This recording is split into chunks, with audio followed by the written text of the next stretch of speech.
So dahil mahaba siya guys, ay putulan natin siya ng konti. Ganito.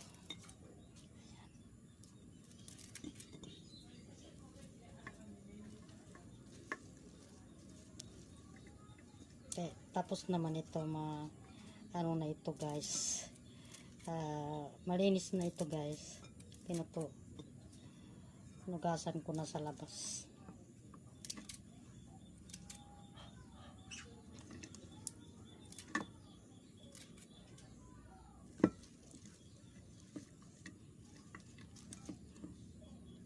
So, first time ko pa guys gumawa ng salad na ganito guys. Tingnan natin kung masarap ba ito o may vitamin ba sa ating katawan, o ito na ba yung katapusan na mahilo tayo dahil hindi natin nasubukan ito dati guys. So first time natin ito kainin. Ay sabi nila ay gamot din daw. Ayan. So huwag na natin ubusin guys dahil marami masyado.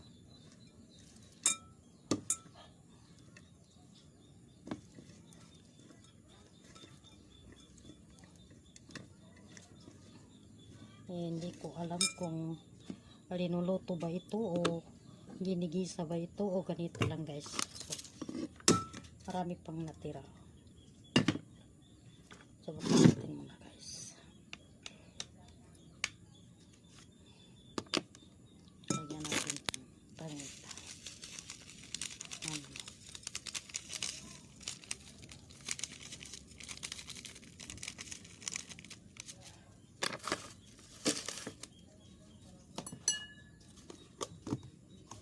Lagyan natin ng asin.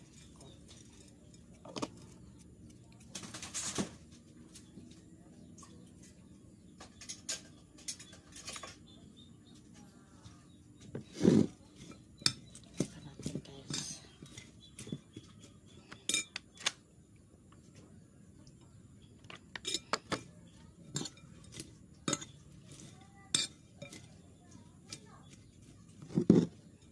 Salad na siya guys. Kompleto na siya guys.